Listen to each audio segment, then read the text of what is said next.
He's worked with Bill Clinton and former New York Mayor Michael Bloomberg. He's looking at across an expanse of brand new Democrats tonight, and he joins us. Thanks very much for coming on. Thanks for having me, Tucker. So I'm a little bit confused about this proposal from Mayor de Blasio. He's saying that everybody who is currently in the city qualifies for government-subsidized health care. Is there a limit on how long you've been there? Can I just come from any country in the world, land at JFK, and claim residency and get free stuff? Is there a threshold for how much you've contributed to the system, or is it just literally everyone? Look, I think let me break it down for you. I think actually this is a very effective, efficient, conservative approach to delivering health care.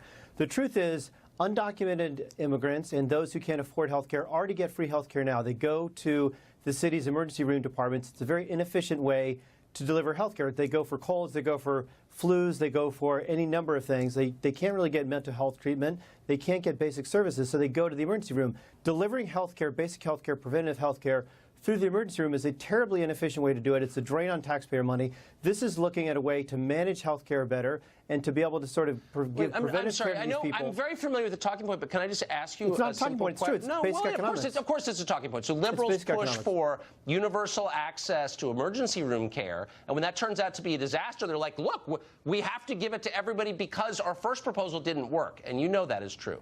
But let me just ask you, is there a limit?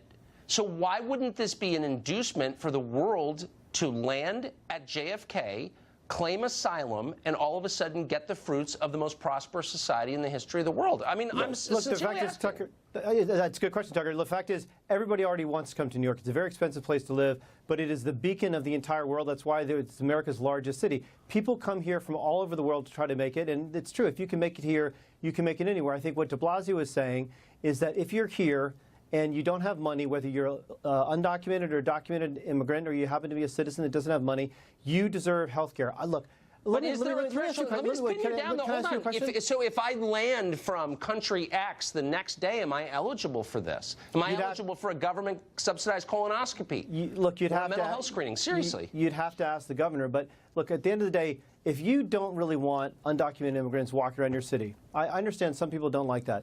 Would you rather they be walking around your city healthy or sick? Would you rather they be walking around with mental health issues that could explode into violence, or would you like them to get treated? It's not just about the illegals. Hold on. There are other people in New York City. It's a city of 8 million. Your middle class is fleeing, as you know. The numbers prove it. They're not fleeing. Them. They are actually. It's one of only 3 states. The New York City population is very stable. No, the city's population of middle-class residents making, from 30 to 70 is not stable at all. It's shrinking. And if you don't know that, you're not paying attention, because it's true. So let me ask you, what about them? Like, they're paying for a lot of this stuff. You crowd up their hospitals. You make it harder for them to get services. Like, does anyone care about them, honestly? I think that's exactly what the point is. We're trying to reduce the strain on the emergency room by giving people access to health care that can't afford it, or can do so, but on a sliding scale. So if you go to an emergency room and you happen to have money, you shouldn't have to wait, hours and hours and hours, because people are just sort of flooding the hospital unnecessarily. Okay. That's why if we give health care to people and can get basic preventative care, that has been shown to reduce emergency room visits that are unnecessary. Okay, so here are the numbers, and I'll just end with this, but I mean, I just want to see if you can keep a straight face. Here's what de Blasio is saying this will cost. He says it cost $100 million, and it will cover 600,000 people. Now, we actually have a calculator on our iPhone, and we found that that would amount to $166 per person per year. You think that you can offer government-subsidized health care to the indigent and will cost you $166 per year? I'll say two things. One, it's factoring in. It's factoring in the fact that many of those people are already getting health care through emergency departments, so they're not going to be covered there, so those savings will go into the program. And two, $100 million, I was pretty surprised about that too. I think it's going to cost a lot more, but I think healthcare is So why lie about it? I mean, a colonoscopy costs $1,000. Tucker, I think healthcare is a basic human right, and we ought to start trying to figure out how to deliver it. I think this should be a pilot program to provide it to people from other countries. So we have an obligation to provide free healthcare to anybody in the world. I mean, last question: how many people do you think will live in New York in 20 years? I mean, do you plan to live in New York in 20? I mean, I will live in New York.